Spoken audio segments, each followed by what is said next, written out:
They were joined this morning by Mr. Emeka Ngige, Senior Advocate of Nigeria. Thank you for coming out this morning. Thank you, gentlemen. Well, this matter, you have many people who want to know who are those that are accused. Is there anything wrong in knowing those who are undergoing trial at the moment? Well, I think those who spoke in favor of withholding of names, I think they are on the right. They are right in their own argument. The urge to know the names is, based on our user curiosity, just for show, to know those people who stole our money. And at the end, you shame them. That's what they say. Name them to shame them. But that's not due process. That's not rule of law. If money was recovered from somebody's house who is facing trial, the court has not adjudged him to be a looter. Does naming those who you recovered money from, is it tantamount to saying that they are looters? Because already the phrase is that the loot from the looters. They have already been baptized as looters. But they refunded the money. You don't know the circumstances. You don't think it would have helped the government if they had done a tabulation to say monies recovered on this and monies voluntarily returned by some people who are not under investigation because they just realized that some of the monies they got were from some other monies that were not properly accounted for. Maybe perhaps we should be thinking of having all that tabulation that would have helped the government on this. I don't think it's still possible for somebody to wake up and return money to government. It must be under investigation. It must be under compulsion or under suasion. It's not something you wake up as if you are going to a Reverend Father for confession and he tells you to do penance. Isn't it because they too admitted some wrongdoing? That's why they returned. Can I legitimately return money that I did business with? That is under investigation. It was under the process of investigation. So it's premature, and I agree 100% with government. And the Vice President explained it yesterday, that the investigations, most of them are still ongoing. For instance, some of the money returned are part payments. It's not, some return just 10% of what they looted. If you announce his name, he will not bring the rest. But when they are charged to court, we know those names. Yes. So why can't we know For the instance, names? there is one, the one that is in court in Abuja, one of the air chiefs. They announced, or it was in the media, that a certain sum of money was recovered from his house. He said no. His lawyer said, it's not my money. But was it recovered from his house? EFCC said they recovered. But the man said, it's not my money. It wasn't from my house. So how do you attribute that money to the person? Except when that money is tendered in evidence.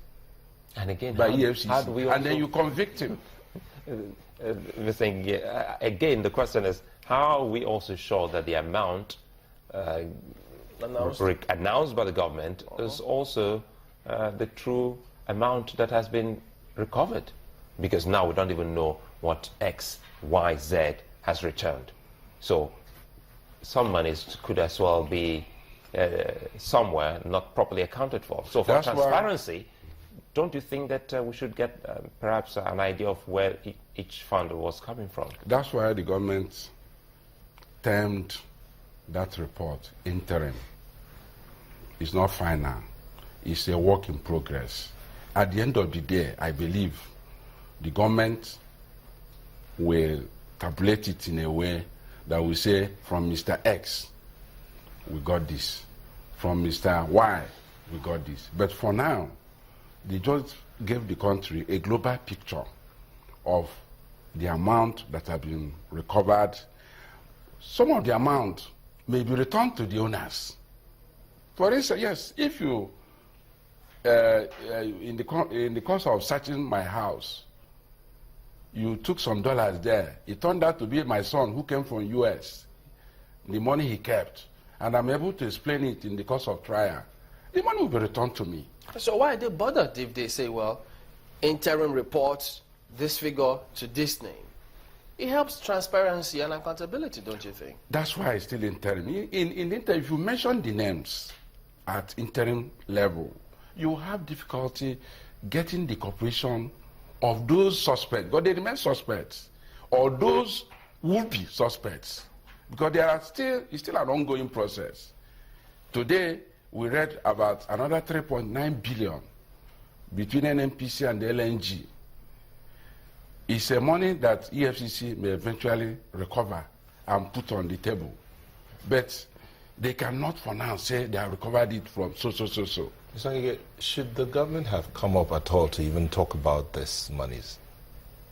If they can't, or if you say they should, naming their names will be like hindering the process of investigation, should they even have mentioned it? Couldn't they have just waited until they finish investigation, then go ahead and follow due process, as you say? Well, you see, we're in a change government of change. In the past, the money recovered from Abacha loot, nobody knew the total amount. All you will hear is that Swiss government has released so much money to Nigerian government, Abacha loot. No accountability, no information to the country. So for the first time, the government is now telling us that we are recovering money. And now that even the government is broke, that is what will even help us to fund the budget. So you cannot blame the government for telling us that they are recovering money from persons that have been accused of sundry criminal offenses. Mr. Ngige, you know there was a non-governmental organization that went to court asking that the federal government should explain how they utilized some of that Abacha loot. Exactly. But that was based on the fact that figures were given and the source of the returned loot was also given, where the money was recovered from. Right now, so I asked a question about the possibility that money is announced. Maybe money was recovered from Mr. C, but by the time we finish all the processes, the 10 billion that was recovered from Mr. C becomes 7 billion. What happens? You are talking about the relooting of the loot. That's the latest catchphrase. You've heard the argument. Yes. The point is that at the end of the day, the names will be mentioned. It's not that it will not be mentioned at all. At the end of the day, they will mention the names. You see, under the Administration of Criminal Justice Act that is now in force in Nigeria, there are provisions for plea bargain. If the prosecutors enter plea bargain with Mr. X as an accused person, and the money recovered, he agrees to release it to federal government, no more claim to it, and then in consideration of that, he just convicted, no jail term or fine. Tomorrow, government can announce that from that Mr. X, we realize so much. That is the point. All the recoveries that have been made were recoveries made subject to criminal investigation. None was recovered on just a person waking up, going to government to return money. I don't think nobody has done that so far, to the best of my knowledge. So in other words, those people that returned the money are already guilty? No, they are suspects. They are being either tried or being investigated. In the course of investigation, the prosecution or the operatives will recover money. Out of a plea bargain? No, either through plea bargain or by using forensic investigation. Go to your bank. That is the beauty of the BVN. Once they get your bank account number, they will use BVN and trace oil linked accounts. From there, they can do recovery because the EFCC Act, for instance, authorizes the agency to apply for interim forfeiture of or freezing of accounts of accused persons.